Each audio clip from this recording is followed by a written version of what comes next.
What's up, everybody? It's Chad. We're back again with another episode of Ask Chad Grassy Logic this week. I'm here today with Darren from Tree Amigos down in Carlsbad, New Mexico. Yes, the cavern Carlsbad of New Mexico. You hear that right. So thank you, Darren, for joining me today. Thank you for having me on. Of course, man. And, it's a pleasure having you on. And I always like having people, from like the eastern part of New Mexico, because we don't hear much from the eastern guys. I had one on a couple weeks ago from Hobbs, but, it's great to hear from different, people from that side of the state, because it's so different, too, compared to, where I'm at, too. Sunlit Park's over there. That's just a different beast on its own. So it's really cool to get your guys' perspective, too, what's going on. So appreciate you joining us today. But before I give you an intro, just let you guys know we're going to be talking about him, of course, his business and everything, and then we're going to jump down and give you guys a quick DEA hearing update and what could possibly come from that, as well as an update on what Mexico is up to. If you guys don't know, years ago, and I'd cover this, their Supreme Court had ruled that cannabis being illegal was against their constitution. So there's been some updates on that and some stuff that's going on. So we'll talk about that. Without further ado, Darren, please go ahead and introduce yourself. Yeah, my name is Darren. I'm from here in Carlsbad. I'm the owner of Tree Amigos Cannabis. We're a dispensary, and we have a pre-roll brand also. Oh, nice. Okay.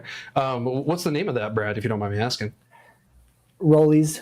I like it. I think I saw, I looked on your Instagram and everything. It's a little roly-poly, ain't it? Yeah, that's one of our products. It's the roly-poly is a little half-gram rosin-infused pre-roll. Okay.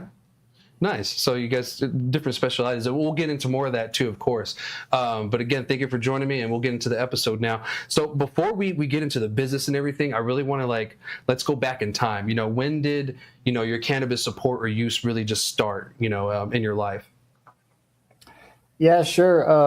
So it was back in high school, like late 90s is when I began my relationship with the plant. Just started using it and sharing it back then, and I've been with it ever since. Nice. So it's been something that's part of most of your life, like a lot of us. Yeah, for sure. Big part of my life. Yeah. And like most people I know, like I tried it when I was 14. I was smoking it back then and got in trouble and did it for years. But, it started when I was a teenager, like, so many other of us. Now, these days, should kids do that? Probably not. But, right. we did it, so, it is what it is. But that's cool that, you started that and everything. And, but wasn't as I started that, but it's cool that you've been around cannabis for so long, so you have a lot of experience with it. Of course, the knowledge comes with it as well. And I'm glad that more science has come out on it, because when we were younger, I know you're older because I didn't graduate to 2006. Especially when we were both of us, younger, or whatever. There was so much misinformation on cannabis, and still is today. But I used to think that hydroponic was you literally submerge the plant in water. Yeah. No, that's seaweed. Yeah, exactly. Right. I was like, what? That's how someone had explained it to me at elementary, middle school, or whatever. Yeah, that's how fish get high. Yeah, I know, right? And then, back then, it made no sense. I was like, how would it survive? What? And so you get older, and you realize, oh, okay, that's not. Yeah. It's not fully submerged. It's just the roots. So, but yeah, man, thank you for joining me today and everything again. But that's cool that you're born and raised in Carlsbad and everything. How come you never left? What kept you in Carlsbad? I guess maybe just family, probably mostly. I got a lot of family here, my kids and my parents and everybody. I've been I moved around a little bit, but I've always kept my home here. Yeah. I mean, I was in the military for a bit. Lived in Hawaii. We even moved back then, so I totally get it, brother. Sometimes the family thing is a more important aspect of being close than anything else. So I totally get that. That's cool, man. You decided to open one up in your hometown. How's that been? Operating in your hometown too. I don't operate in my hometown, so that's why I'm more curious than anything. Gotcha. Yeah, it's been great. You know, it's nice to be able to have a storefront and, you know, just kind of be out in the open. Hmm. And a lot of people that I've, you know, been dealing with for many years, you know, they're able to come in and stuff. My in 2011, I became a caregiver through the medical program. Hmm. So I had like 3 or 4 patients at a time, and I was doing a couple grows for some of them. But yeah, I still got some of those patients coming into the store today. Nice, man. You know, so you've been a part of the program since almost its inception. 2011 is when things kind of started taking off a little bit more for it. You know, like it was signed in 2007, going in 2008, but it didn't really start kind of being established until like 2010. I'm finding out because I didn't get in the program until 2013. So it's cool to hear you know Okay. you're a caregiver. How was that being a caregiver back in the day, especially you know the original medical days?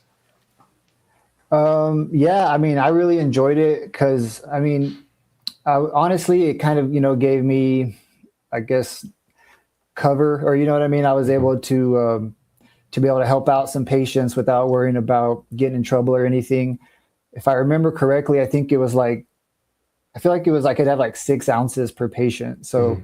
I remember like thinking I could have a pound on me because I had like 3 or 4 patients at one time, you know, and so I was able to operate that way under the program. Nice, man. You know, and I never really met too many people that, you know, did it that way. Most of the caregivers I knew were for kids. Like, you know, it was like their Mm, parents and stuff like that. So it's right. rare that I get to talk to somebody that actually used the caregiver, you know, program essentially in that way. So you know, it's a cool historic thing to kind of share because you know Mexico we went in an interesting route when it came to medical.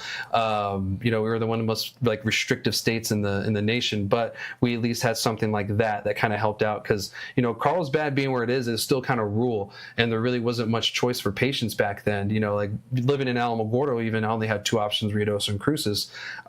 So I mean, the patients needed more access back then. And I remember when I showed up around 2013, that was one of the problem areas was southeastern and eastern New Mexico. Is you know there was the lack of dispensaries and product. And I actually remember, I don't remember the exact dispensaries, but they had pulled product from eastern New Mexico during the balloon fiesta. I don't know if you remember that at some of the dispensaries. So there was a Oh, shortage. wow. Yeah, during I think this was like in 2016 or 17 or something like that. But yeah, they would do that whenever there was a huge event in Albuquerque. They would pull stuff from the stores around the state and take it up there because we just didn't have enough cannabis for everybody. So That Wow. would be for Yeah. all the medical visitors. yeah, medical. Well, back then you had to be a New Mexico resident and your New Mexico card. It was way more strict. It's not like these days where we accept everybody with a medical card from like a you know. Oh, Every no, there's state. no reciprocity. Yeah, there was no reciprocity till 2018, 2019. Yeah, we didn't get that for a while. But yeah, I mean, so would you? I guess this is a question for people who are in a state that doesn't have adult use yet. Would you recommend other people with the medical program to become a caregiver? Yeah, I mean, definitely, you know, if it gives you, if you're able to grow, you know, you can get your grow chops up. It's just more access. I think that's what it's all about is either more access for yourself as a patient or for other people that you could help out. Definitely, man. And I appreciate that because some people don't even know what a caregiver is or that's even a thing. So if you're in a state and you're just medical, maybe check that out if you're wanting to help people. Every state does theirs differently. So keep that in mind. The way that it operated in New Mexico or Colorado, California, whatever state you're in, it's going to be different. So keep that in mind. Some states are more liberal, some a little more restrictive. You're, you know, conservative about it. It's just really depends. So make sure you guys check that out on your own. But that's cool. I appreciate that. So now let's get into a little bit further into it. You know, you've been around since the medical days. That's always good to hear. I love, you know, meeting, you know, OG medical people, especially the ones that have been around even before me, you know, because you guys have a lot of information and it's historical. And sometimes I don't think some patients realize that, you know, what we went through and what we're doing now is a very historical thing. And in the future, they're going to want to I hear agree. some of these stories. Oh, what's up? I agree. Heck yeah, 100%. So we legalized cannabis 2021. You know, what really made you want to join the industry and become an operator? Got you. Yeah. You know, well, during the medical days back in like the I don't know what you call them, the 2010s, you Yeah. know, I got a little bit, I use the word disenfranchised, or I guess because I guess I always had wanted to have like an operation or grow like a dispensary or something. Mm-hmm. And if you remember, like it was pretty much there's a limited amount of licenses. You had to be like a millionaire pretty much to like buy a license or set up. And so I didn't really have a way in. And I also just kind of saw like the dispensaries that I did go to. I was never happy with the product. Really, I felt like it was all kind of subpar and expensive. So I just kind of I did other things. You know, I went back to school when I was like almost 30. I went back to college there in Cruces and just worked other jobs and stuff. Oh yeah, and oh, lasso! Oh, don't give me the lasso, Larry. But ahead, yeah, sorry. so no, a friend of mine here in Carlsbad, he had a gummy edible manufacturing, and I got on with him. I was helping him, and then he opened a dispensary, and I helped with that, and I was working there for a while, and we ended up having a falling out, and I got an opportunity to open this here. There was our location. There is an old dispensary here, and they're pretty much getting out and they're selling. So I was able to kind of come in and just take over the dispensary that was already built out here.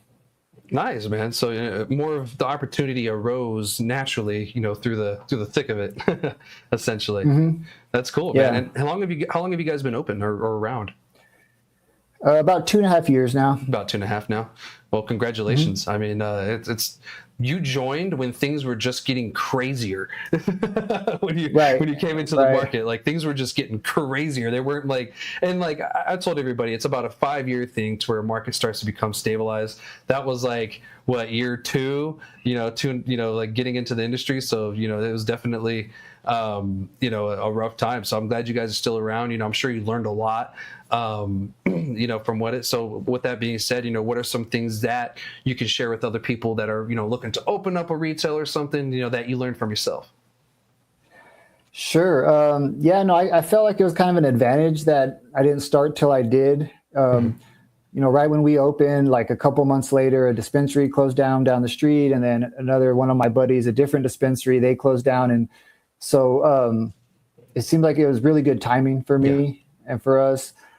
But a lot of the lessons I've learned have been mainly about just like the business side of things, really. Because I guess my background is more just cannabis, and now I'm really having to learn taxes and payroll and the more marketing, and especially how weird cannabis marketing can be. So I guess that'd be my takeaway is to definitely to learn that side of things for sure. Yeah, it's a good point, because operating in a traditional market sense is a different kind of business than actually running like a state sanctioned business that has the taxes and everything else attached to it and other regulations. So yeah, it is a big learning curve. I like to tell people, you either figure it out or you don't. It's a 50-50 thing. You either figure it out or you don't. You figure something else out. So it seems like you guys are on the right path to things, and still on the ups and stuff. And I have seen some of the content and everything. And I think I saw one was a rap song, right? Yeah. That's actually that was my son. He put that together in like a day. As we had an event on Sunday, just like a customer appreciation event, and he put all that together in like less than 24 hours for us. That's funny. I like that. I was listening. I was like, all right. I was like, oh, okay, that makes sense. So you guys should check it out, their Instagram and stuff. We'll get you guys that a little bit later in the interview and everything, their handle and all that. I just want to kind of dig in a little bit deeper because it's always fun to see how people have gone about this, because New Mexico gave us such leeway to do things differently. Like I've seen people kind of try to copy Colorado or California to the T. And I'm like, you don't have to do that here. You can kind of do it a different way or your own way if you want. And I'm glad that, you guys it seems like you guys are taking that same approach. You're kind of doing it your own way, not necessarily saying that you haven't taken things from other places, but it seems like you guys are kind of doing it your own way. The rap thing, just that in general, I haven't seen anybody do that yet. And if I haven't, send it to me, because that's great. But, I haven't seen anybody do that yet. So I was like, that's original, regardless if someone thinks that's a good song or not good song, whatever. But, I haven't seen anybody turn a rap song into an ad like that on Instagram or for cannabis, so that was actually refreshing to see something different. So that's pretty cool to see. What are some other things you guys are doing to help with, marketing? Because like you said, and we all know, it's challenging in the cannabis industry. Definitely. Yeah. It's honestly something that I'm just starting to get into here in the last few months. We kind of made it this far just from word of mouth, and mainly just focusing on getting cannabis products in the store and providing access. But I guess that's another thing I've been learning, is how much marketing and I guess how much that affects things. There's a lot of competition here in Carlsbad. There's a lot of dispensaries popping up all the time, and I'm just kind of starting to figure that out, really. Yeah. We're just having fun with it and, trying to be authentic and, yeah, so it's just starting. That whole process is just starting for us. Yeah, and like if it happens naturally, it happens naturally. But the marketing helps. One day I hope it changes to where it's not as strict, because I kind of feel sometimes it's a little unfair the way that they kind of treated cannabis, in a sense. So it's cool that you guys are figuring it out your own way, and I can already tell that it's at least caused some innovativeness from the industry, because you have to figure it out. Either you don't, and you just go straight word of mouth, or you try to do something clever and get away with it. And I love it when people are clever. So at least some innovation is coming from this strictness when it comes to the advertising and stuff like that. So that's a good way to look at it. Yeah, definitely. And your guys' packaging and stuff, do you guys do like your own packaging as well?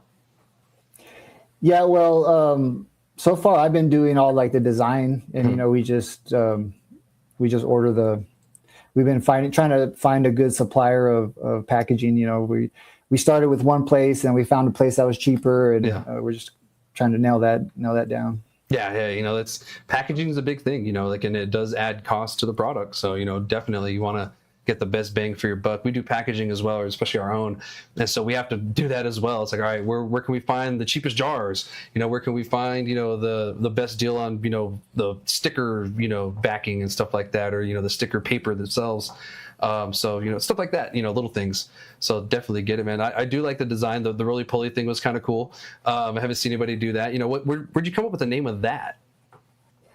Well, the roly poly, I mean, so the brand name of Rollies we got from sometimes like some of the old school people would come in and they asking for a pre-roll. They say, hey, you got any Rollies? Or I want to get a Rollie. Yeah. And so that's kind of where we picked that up from. And then the roly poly just came from that. It's because it's a small, we wanted something a little quick. It's like I said, a 0.5 gram. And so it just made sense. We say it's tiny but mighty, just a little roly poly. Definitely, man. So that's cool, and it stands out. Like I like the creativeness that you guys are going on. Like I said before, you got to do that in this industry. And so now, where did the name from your dispensary come from? The Tree Amigos thing. Tree Amigos. I mean, it's what it was. It was just a play on words. Just pretty much brainstorming, ideas like we wanted to have a whole theme, a brand. Yeah. And that's and that kind of represents what we are. We're just like the weed guys, we're friends, and we're about the trees, about the cannabis. Definitely, man. And you could tell, so how has the customers taken to the name and the cleverness of it? They like it. I think, Yeah. we get a lot of compliments on it. People bring it up and stuff. So we're having a lot of fun with it. Yeah, yeah, and there's all kinds of marketing, potential with that, especially with that name and the play of words and everything. So that's cool, man. I like to ask people where their name comes from because a lot of times there's sometimes a simple meaning and sometimes it's a very deep meaning where you're just like, I didn't even think of it that way. But Right, you never know until you ask. So and everyone has the ability to come up with something clever. You don't have to just be the grass level or the grass stop, Green. or Yeah. Wheaties. Yeah, that even though that is kind of clever, I will say. But you don't have to do that. You can do something else totally different that still sticks out. One thing I did like to tell people is especially stay away from the word cannabis and marijuana inside of your name for the business, because not just because you run into like legal issues sometimes people just charge you more when you have the word cannabis or they find out you're associated with cannabis. So it's like, oh, that sucks that we can't use that, but at the same time it causes some really cool names and some interesting businesses. So another thing on that. That's dope, man. So what kind of products do you guys really focus on carrying, like the whole shebang, or is there something that you're kind of particularly specializing in? Gotcha. Yeah, no, so before, we opened here, I guess I was always more focused on just providing like top shelf, like the best I could find, and I learned working in the industry that a lot, I guess, people like cheap stuff. And so I guess you could say we're on both ends of the spectrum because we always got to make sure that we stock the low priced, high THC stuff because that just kind of keeps, it is what it is. Like that keeps our doors open. But we're also, we probably consider ourselves connoisseurs or whatever. So we like to find the best stuff, the cleanest stuff, we sell a lot more of like cheaper wax, cheaper flower, outdoor greenhouse and stuff. But then we definitely have our customers that come in looking for the $50 eighths or the grams of rosin for, $60 and up. Yeah. And like a lot of people have learned that too, especially my friends who, are also connoisseurs and, they love quality. I love quality myself, but I recognize too that we're the minority, the majority of the people don't really give a shit and they just want something to smoke or whatever, consume. And, the education has been, I wouldn't say lacking. It has been lacking, but the education, we've learned a lot, and getting the new information out to the people has been a pain in the ass. And so getting the correct information out's been hard too. And getting people to accept the new facts has been hard too, especially you said it yourself, the cheaper, higher THC stuff, we're really pushing the THC isn't really a factor in quality, other than that number being high as shit. And so, we're kind of battling that now. It's like, we're sorry we did that, but, we learned it's something else, like it's really not the case. And so one day maybe that will change. But when you look at it, when I was growing up and you wanted to play beer pong, you'd go get a cheap $15, $20, 30 pack of, Bud Light and went that route. You weren't really getting the craft stuff to play. If you were, you're a rich kid. Yeah. There's always the natural ice or whatever. Yeah, exactly.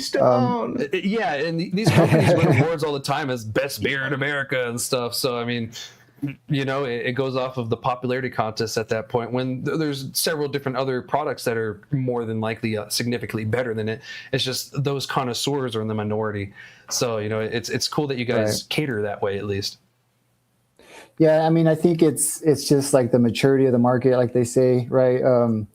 A lot of people maybe are just starting or been smoking for a few years or whatever, and they might not know, I never saw a THC percentage test for 20 years, and I was able to find what I liked and so people might not have those skills. So they kind of have to rely on numbers or whatever, packaging, what looks pretty. Yeah, definitely. And with the push of, education on terpenes and, the like tropicanic sulfurs and stuff like that too, and the other volatile sulfurs, and the other compounds within a cannabis plant. We can really get people of the spectrum on it, but it's so slow, and it's frustrating sometimes, but it is moving. It's finally moving. And I have seen more people be like, well, I don't want the high THC stuff. I want something that either tastes good or just, it has something else. And some people really like CBN.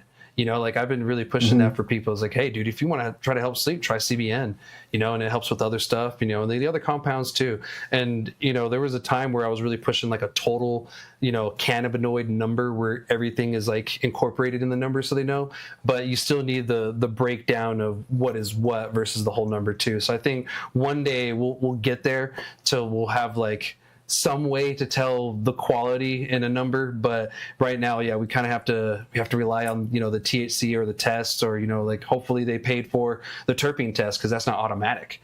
Some places do it automatically, which I think is cool and that's great, but it's not always an automatic thing. Sometimes you have to pay extra for it, and I understand if some people can't afford that, but right.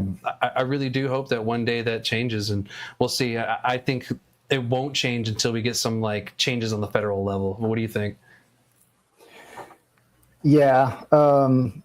I think, we try to be about education, and we are successful sometimes. Like we kind of graduate people up, try some rosin, we'll get some discount or something at a good price for them. And then next thing you know, now they only smoke rosin instead of the BHO or whatever, or just get them on the more expensive cannabis. But, I also see a lot of, it's almost like people don't want to be told, like they know they want the high THC, and it's almost like you're like, I don't want to argue with them. You know what I mean? They want to pay for that. So we just, we let people choose what they want. But I think little by little, just the more people, they might get tired of that and try something new, and then figure out, I think everyone's got to figure out what works best for them, of course, and everyone's on their own timeline with that. Yeah, of course, and maybe some people just want that high THC, and don't get me wrong, there's a place and time and place for everything, for everything. But, maybe that's just the way they want to roll, and that's fine. Yeah. And it's cool that you guys are still educating and stuff like that, because some places it's a get in, get out. We don't care. At least you're trying. You have the customers that they don't care. They just want in and out, but you're at least trying to educate them and everything. And who knows, maybe the 10th time they come in and your attempt to educate them, they actually sit there and listen. But you never know unless you try. Like they say, you miss every single shot you don't take. So you got to take that shot, and who knows, not that shot, Jim. Oh, give it a shot. So, well, that's cool, man. And it sounds like you guys got a pretty neat little operation going on out there, and I guess I shouldn't call it little. I've never been to your store, so I have no clue what it really looks like. I hope to visit more Eastern New Mexico shops, one day. It's just, it takes a while to get out there. And I'm sure vice versa for coming out this way. I know you wanted to come for this episode, but things happen, and we at least were able to get you on here. But I understand the struggle for sure, man. It's hard the state is very spread out, and so it's really hard to get certain places. What's your plans for the business? Are you guys looking to expand to other cities, maybe go full vertical? What's the plan for the future for you guys? Yeah, sky's the limit, but I think vertical is probably be the first place we would go. I really like the way Green Fuego and Carvers. I just think those are really cool. They got their store and their grow and their processing, extraction, and all that. So I could see us getting into that. Our first step, was just like the infused pre-rolls, but we would like to eventually get a cold room, do the hash extraction and a grow. That'd be great. And then if we could, find another place to put up another store, that'd be awesome. Nice, man. So there's plans for the future, and it's great, that you guys are thinking ahead, but you're not trying to grow too quickly. Because, I've noticed when people try to expand too fast, they have issues. Like here in Las Cruces, a perfect example was Soul. They were the first consumption lounge, I think, in the state.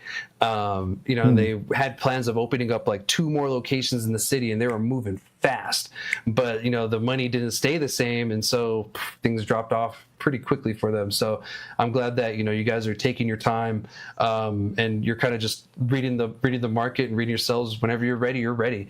Not let's jump on it right now and figure it out as we go, because that doesn't always work.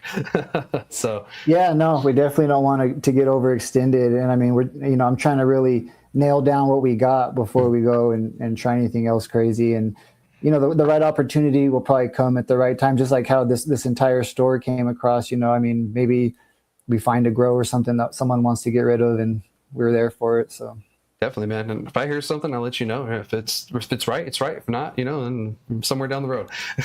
So, please do, yeah. Definitely, man. Well, where can people find you guys? In Carlsbad and online as well. Yeah, so we're downtown in Carlsbad. It's 221 South Canyon. We're like right off of Green Street, which is the Hobbs Highway, and Canyon Street across from the Wells Fargo here. Online, we don't have the hugest presence, but we are on Instagram, Tree Amigos NM. Mm-hmm. Yeah, Tree Amigos NM. That's us on Instagram. And our website's treeamigoscannabis.com. We just barely started put our menu online through Dutchie. So that's a new feature we're trying to push out. Nice. Any plans for a drive-through? So in Carlsbad, they did like a city order. Whenever they did the city stuff, they said no drive-throughs.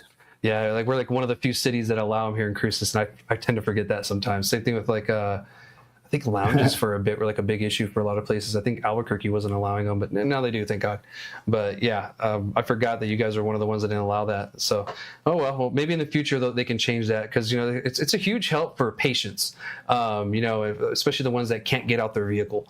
I know people always tout ADA compliant, but that doesn't always mean that that person is able to use that, correctly. Some people are so disabled that even that isn't, helpful. It's easier for them to stay in the vehicle. So, hopefully it changes.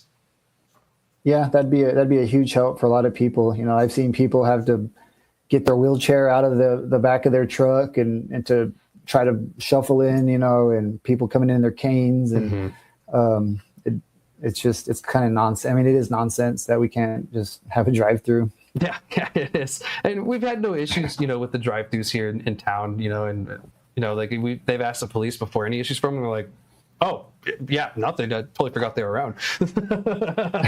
They're just so normal now that like you just, there's a drive-through, hell yeah, like it's one of those things. So well, that's cool, man, and thank you so much for sharing about the business, your background and everything. I look forward to seeing you guys' growth, what you guys got going on. Do you have any events or anything planned for the future to let the people know? No, I mean, we always do our anniversary every year. We're able to get our whole city block and kind of block it off and get like food trucks and DJs and all that. And we just did that last Sunday, but I definitely want to, I want to start doing more events. I think it's a lot of fun. And we did on Sunday, we did a raffle where one of our customers won 20% off for a lifetime.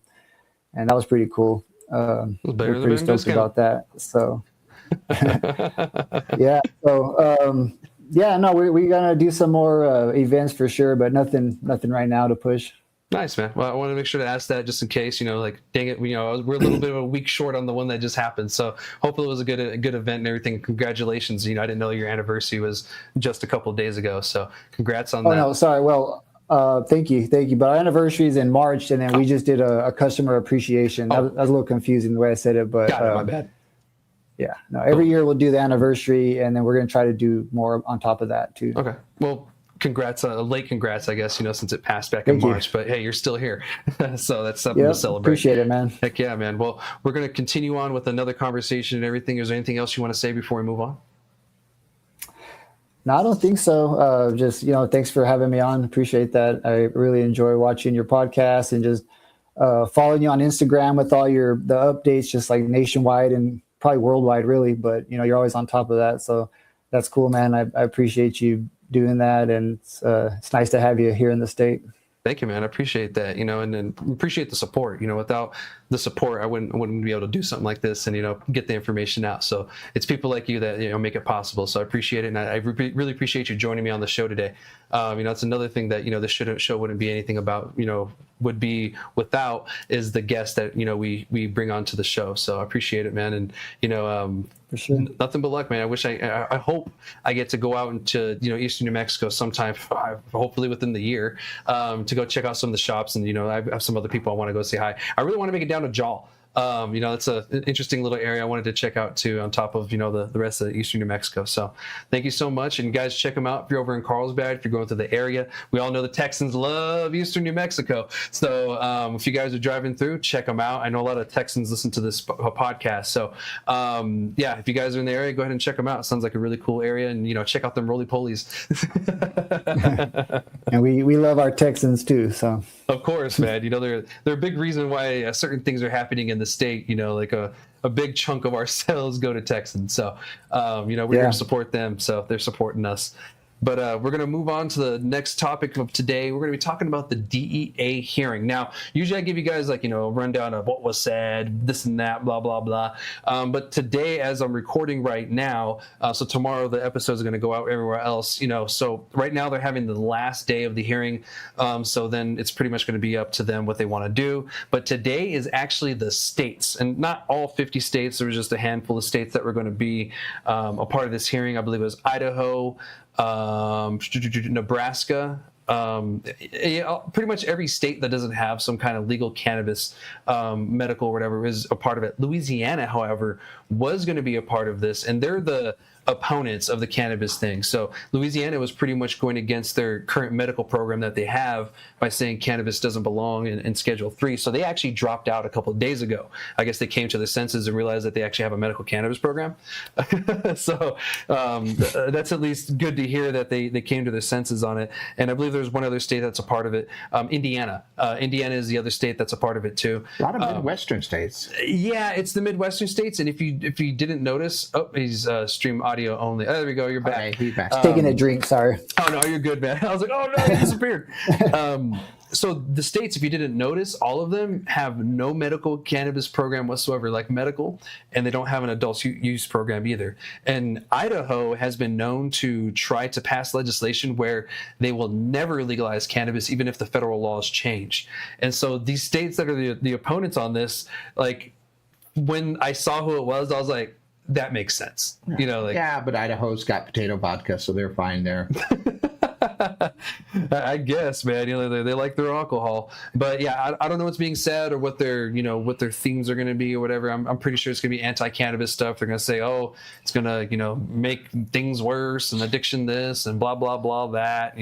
All the regular stuff. I'm sure they're going to say. So they're having these meetings on whether or not to take all of cannabis to Schedule 3. You're just trying to figure out what's going on, the lay of the land, as it were. Yeah. And so they pick the few states that don't have any medical program at all to go ahead and talk about it, instead of the majority of the states that have a medical program and adult use and adult use in some cases, or even just the ones that have medical program. You got people from Texas go over there and say, yeah, we have a medical program because this. And there's, be it a very weird medical program, and it's not as cool. Texas. It's done the Texas way. But let alone it is a medical program. These other states don't. Yeah. As you guys know, or if you guys don't, FDA approved cannabis and state medical cannabis is already Schedule 3. This hearing is to see if all of cannabis should be Schedule 3. So keep that in mind. That's what this hearing is happening for. Just an update for those who didn't know, forgot, whatever. I know it's been a week and we all been high since then. But that's exactly Gino. That's exactly what's going on with that. I'm curious what the states are going to say, but I'm more curious of what's going to happen with their decision, the federal government.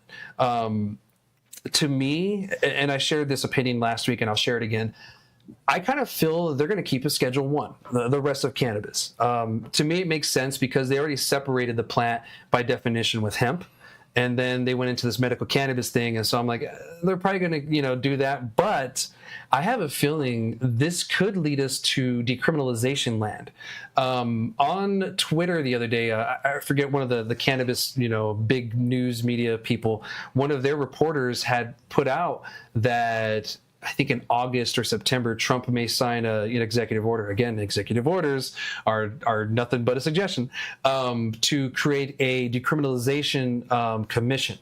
If that happens, that seems like they're going to kind of lean to having this 3-4 different kind of industry thing that I've been warning everybody about for the longest time, which it makes no sense. Like we should put everything together and then kind of figure out, okay, how do we want to handle this?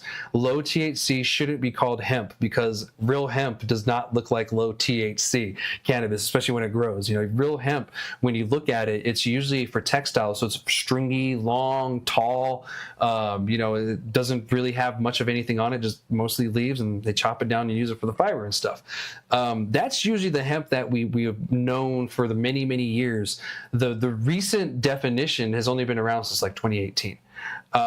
So that's one thing we have to keep in mind too. So we don't want to separate it further and further, because it's already confusing as is. You have it at this arbitrary THC level that they're using and nothing else. If it's under 0.3% THC, then it's hemp, which it just makes no sense.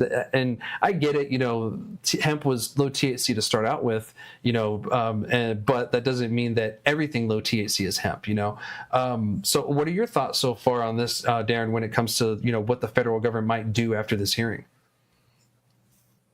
I mean, I'm skeptical, of course. I wish that they would either, decriminalize it or reschedule all cannabis, deschedule it, or at least reschedule it.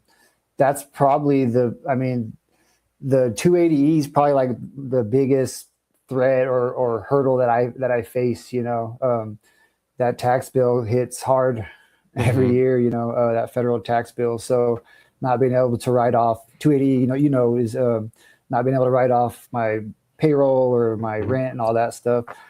So I don't know. I guess I don't expect them to do that for us, but man, that'd be beautiful. Yeah, and it would. Nice. But to me, all the signals are pointing towards them keeping it where it's at, and this hearing is more procedural than it was, anything changing. And who knows, they could take years or another year or two to come out with a decision, because there's no timeline on this.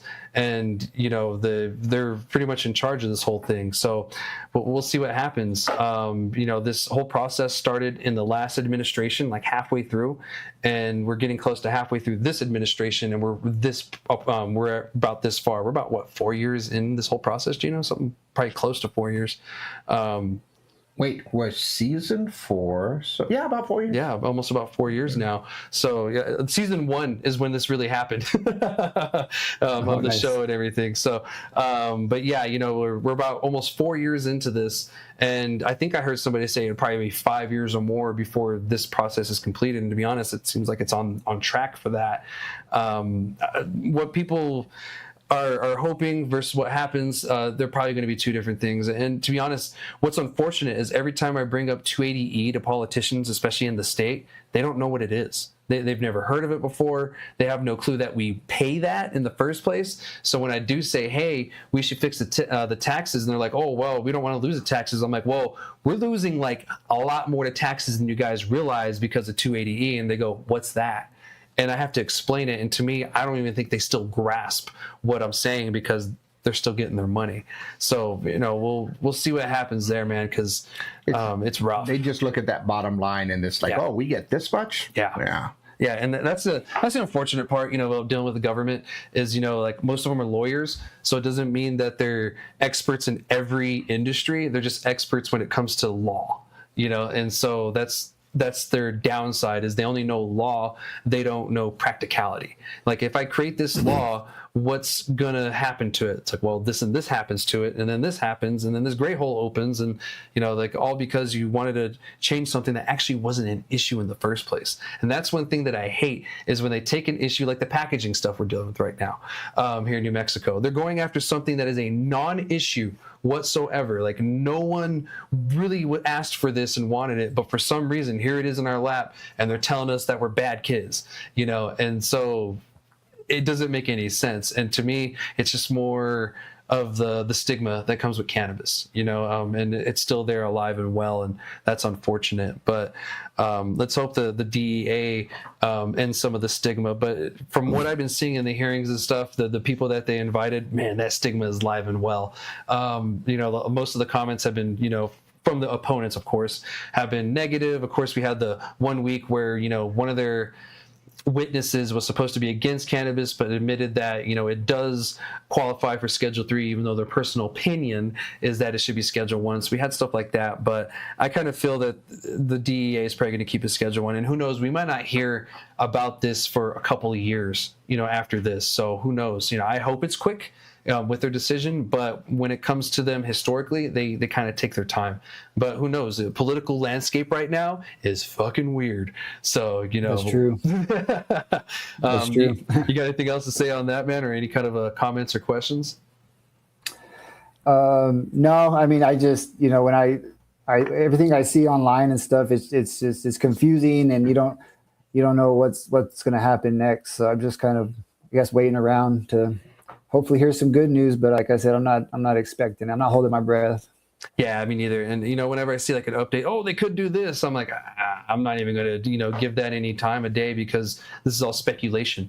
You know, we had all the news media outlets, and I felt like I was one of the only people that actually got it right what they were going to actually do when they did reschedule cannabis, is they rescheduled medical marijuana or medical cannabis, not all of cannabis. And I told people, I'm like, where are you guys getting this? You know, they're going to end all 280E when they reschedule. You know, they're going to separate it by definition. If you look at the executive order that Trump put out, they called it medical marijuana and specifically said they want to reschedule medical marijuana. They didn't say all of, or, you know, just the word marijuana or just cannabis. So to me, that's kind of like the signaling of where they're going. But this whole deschedule thing, you know, this could be setting it up for that, because this is one little thing in a whole system of gears that makes it work and that goes through. So there's other ways, and hopefully we can get a deschedule hearing or something, or some kind of change on that. It's a bigger step than you've had in the last 20 years. So it is, but there's sometimes the step you take is an old rickety one, and it could break and you fall through. You know, like, is it really a step forward, or is it a step straight down? And so that's my worry, you know, is we're taking a step forward, but we may fall. So you saying I'm fat? Is that what you're saying, Chad? No, it's just old stairs. Okay. But anyway, man, if you guys don't have anything else on that topic, I'm gonna move on. I just want to give everybody an update and let you know that, you know, more than likely they're going to come back with the Schedule 1. But if I'm wrong, I'm wrong, and, you know, cool, we'll go from there. But the tides don't really signal going to, you know, staying out of Schedule 1 for adult use stuff. Again, FDA approved medical state medical cannabis, already Schedule 3. So keep that in mind, guys. And there's more information that's coming from that and down from things. I actually was on a call with the VA last week from El Paso, and I asked the question of what's going on with medical cannabis in the VA, and they actually ignored my question. They told me they were going to like answer it, but they actually never answered my question and ignored it. And that shit always annoys me, because when it comes to the VA, they refuse to answer my questions when it comes to cannabis, and that shit pisses me off, and I hate it. So what do you think about this whole medical cannabis thing? It's like, hey, did you see the World Cup game last night? Hey, we're gonna increase benefits this year, or, you know, something. They're used to the old dudes and their old complaints. So I'll try again. We'll see. But, you know, tides are changing, and we'll see what happens. Hopefully some decriminalization in the future, because the Schedule 3 stuff is just too confusing when it comes to all of cannabis, especially the way that things have been set up. like with the dispensaries and the state models and stuff. So we're going to move on. We're going to talk about our last one, and this one also has to deal with some continual movement. So this is about Mexico. So Mexico, a few years ago, I'm pretty sure I mentioned it on this show, their Supreme Court had ruled that cannabis being illegal the way it is actually against their constitution. And so they gave them a timeline to, figure out, an industry, a market kind of thing. The best they could do is a license for personal consumption. That's pretty much what they got. And so I didn't hear anything for a long time, and I was kind of like, okay, and kind of left it alone. But what happened was there was an individual of 9 people that put in one application, right, for their personal consumption. Well, the government in Mexico, and I guess the entity is called the COFEPRIS, and I don't really remember from the article had the whole thing, but it was a translated article, and I don't think it was translated correctly, but it's COFEPRIS is the abbreviation of it, and it's just kind of like our DEA, FDA, just a little bit longer. And what they are is they're like a health authority. And you have to submit to them an application if you want to personally consume and use cannabis and grow cannabis for yourself. So in New Mexico, I can grow up to 6 plants if I live alone, 12 if someone lives with me, and I can possess as much as I want at home. There's no license for that. I don't have to ask any permission. I just have to be 21. In Mexico, if you want to grow and process it into hash or edibles and stuff and smoke at home and enjoy the freedoms of it, you actually have to apply for this permit right here. The reason why they did that is because there's been no movement from Mexico's Congress on creating laws in their government. So this is pretty much where they're at, is you have to create this whole weird system of, because in New Mexico, remember the personal production licenses? It's pretty much that, but for everything. And like to me, it doesn't make sense. I didn't like the personal production license back then, and now when it comes to this, I'm like, well, how is that freedom? Like, I'm paying for freedom. Freedom should be freedom.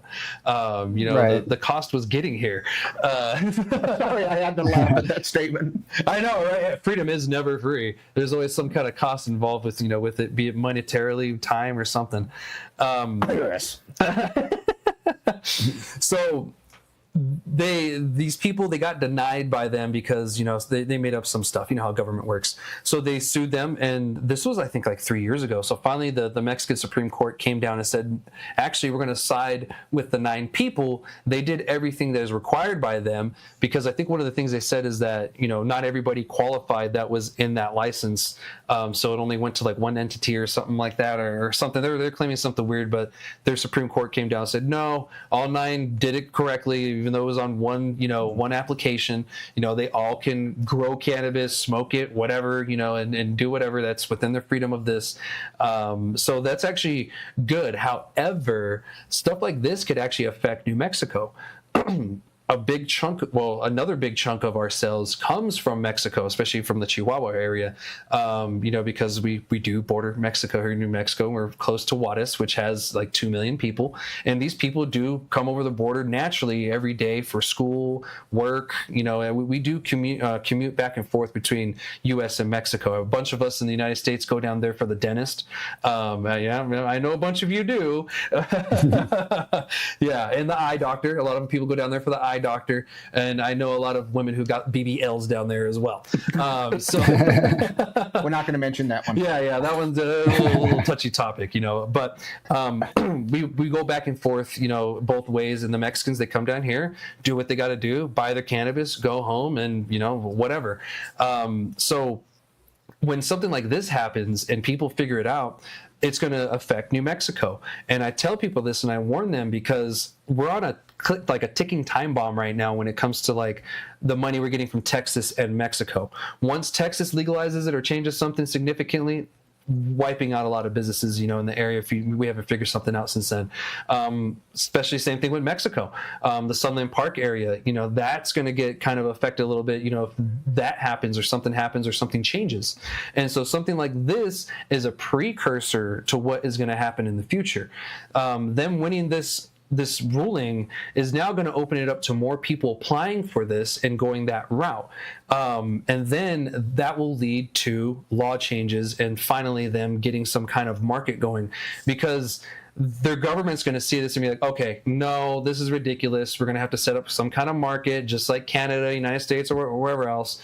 I kind of hope they don't go the German route. It being as interesting as it is, that doesn't really seem to work as well as people thought. But, they could. I don't know. So with this information with you guys, what do you think, Darren? Like, what's your thoughts on this whole situation with them? Right. Well, I wasn't even really aware of all that. I don't think I ever heard even about what happened years ago. This is all new to me. Yeah. And I can see what you're saying, though, how that could affect us here in the New Mexico market. I'm very aware of how much we depend on Texas, how much, how much business we get from there. So that is concerning. I mean, it's concerning for the market, but I mean, it's also like, it's good for them. You know what I mean? It's good for people in Mexico that they're going to actually be able to get the freedom to use cannabis and grow it and all that. But as far as our businesses over here, that could definitely have a huge impact. And like you said, it's going to lead to the next thing. And I mean, that's going to happen, I think, everywhere, So like you called it a ticking time bomb. I mean, it's just now is how it is, and we can just take advantage of what we can do right now, and just kind of whatever happens, just keep adapting and working with them. Definitely, man. And I'm glad that you noticed that, because some people I've talked to, they have it in their mind that this is going to be the way it is forever. I was like, no, that's impossible. Like we're all pushing for legalization nationwide. What that means is, we're going to shift from just having dispensaries in every state growing their own to key states being key producers of cannabis throughout the nation, because not every state is great at growing cannabis or has, the great environment. Like Oregon, it grows amazingly there, has a lot of water. However, they deal with a lot of mildew, mold, and a lot of issues in that sense. New Mexico, we're opposite. We don't have a lot of water, but we also don't have a lot of humidity. So those issues aren't as much here. They do happen, don't get me wrong. You can fuck it up and get anything. But it's not as predominant here as it is in other places. In Oregon and places like that, I hear growers just say like, oh, that's just the way it is. They just do that here. And I'm like, oh, that kind of sucks. So there's going to be just key people in the nation. We're going to have interstate commerce at some point. And then cannabis is going to be sold at your Walmart, your gas stations, same places you see alcohol. You're going to see cannabis eventually. It's not going to happen in the next year, believe me. But eventually in the future, down the road, that is the way it's going to be. And the precursor to that is hemp, or hemp. If you look at those products, you find them in Circle K right now. You find them at sporting events. You find them in other venues and stuff like that. So that is what is up for cannabis in the future. So if we don't know how to shift to that, we lost. So it's great that you figure that out. It's a breath of fresh air, really, to hear people actually say, we're going to have to adapt, and it's good for them, but we got a business to run too, and good luck to us, because I think everybody should have cannabis in their area, and I want to visit other countries and other states to visit their cannabis markets. I love doing that. I don't know if you do that too, if you like doing that. Yeah. That's amazing. It is, right? You go to another state and they have like legal or something, or they have reciprocity even. It's like, let's try it, so it'd be great to go to like Mexico City. You'd be like, let's go to a consumption lounge here, or something like that. That would be fun, because they would do it their own way, the Mexican way. And, I think that would be interesting.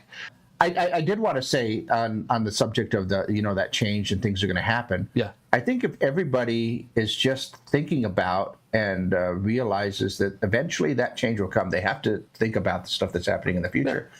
But when opportunities like that kind of go away, there are other opportunities that come up again. I think we've talked about that if it were by some miracle to go to actually go ahead and go completely legal, then I think you said that there are several states that have these laws that are set and ready to go for trigger interstate commerce. Even Texas has a trigger law. Yeah, that has for interstate commerce. Mm-hmm. Which would be a great opportunity. Yeah, great opportunity for our growers. Mm-hmm. Our distributors, all the people that are in those ancillary parts there. Will it kind of suck for a lot of the dispensaries that might be right there? Yeah, it's going to get them hard there. But if you're prepared and ready to go, then that leaves marketing yourself Because if it goes legal, marketing might open up a little bit more. You can market yourself in Texas. Yeah, exactly. It's like, hey, come back over here. We got some of the stuff. Some of your favorites are still here. Yeah. And other things like that. So I think it's kind of like when one door closes, another opportunity will open up for you. Yeah. But you've got to be ready to take advantage of those opportunities when it comes. Yeah, exactly. Like, let's say you're in eastern New Mexico, right? over in kind of like someone we know. Let's say you're in Portales, right? You got Eastern New Mexico University there. Things change, right? Your dispensary goes, however, you actually make a deal with the college to allow cannabis beverages to be sold that you make. That's a way to shift. Like, that's one way to do it, is see the opportunity you have. It's like, okay, this closed, but this door opened and it's fucking huge, like, whoa. So like, I kind of feel that, yeah, it's going to hurt a little bit, but I feel in the end, it's going to be a bigger benefit depending on how we do this and how it goes, of course. Can you imagine people in, we won't say Idaho because they suck. If we could say people that are in Illinois, our the friends, Miggy and Cannabisation Legalization Network, that all of a sudden they're getting New Mexico roly-polies. Yeah, exactly. And stuff like that. They're going to get like that, or they're getting your rosin. Yeah. Or those opportunities are going to be there for some of those manufacturers, for some of those people that are creators like that, and then everybody can understand, hey, that New Mexico place does good shit. That's a great point, because, the door could have closed, but then it opened up nationally. Big time. Nationally, it opened up. Like, okay, maybe locally you're not going to do as well, but nationally you're going to fucking kill it, because if it goes legal and you can ship online. Yeah. Like maybe some places, maybe my rosin company will end up just being, you buy it online and I'll ship it to your door. I don't know.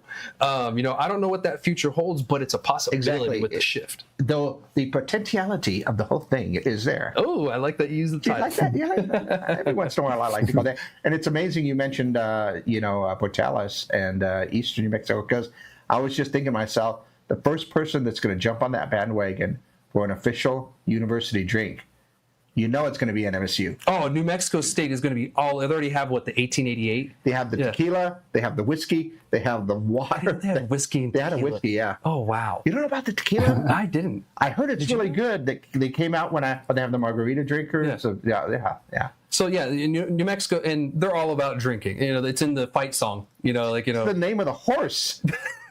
Did you ever realize that? No, I didn't actually. What's the name of the horse? I don't know. What is the name of the horse? I'm gonna wait for Darren's look on this. The name of the horse is Keystone, right?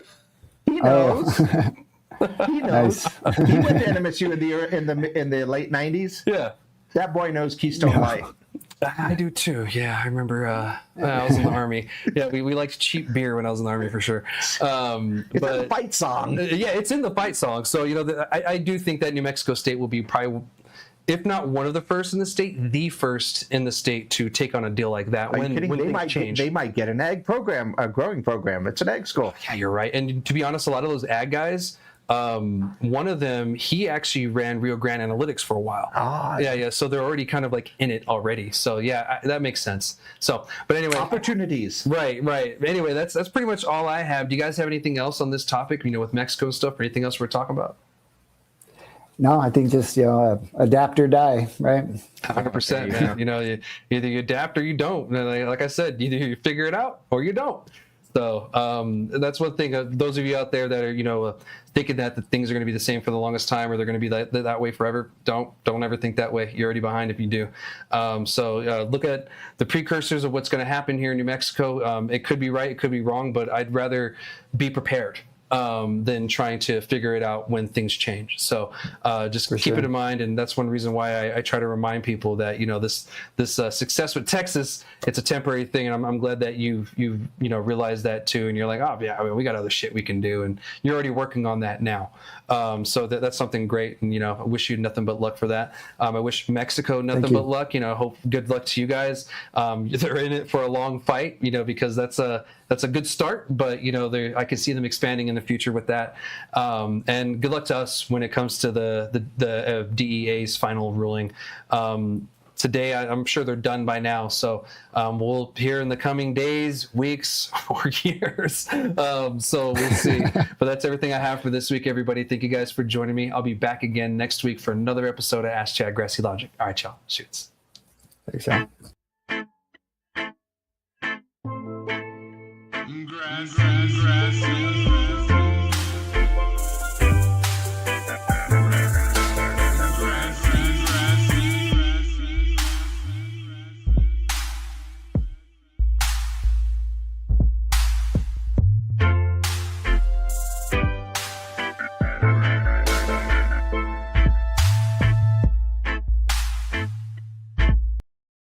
So, Yeah.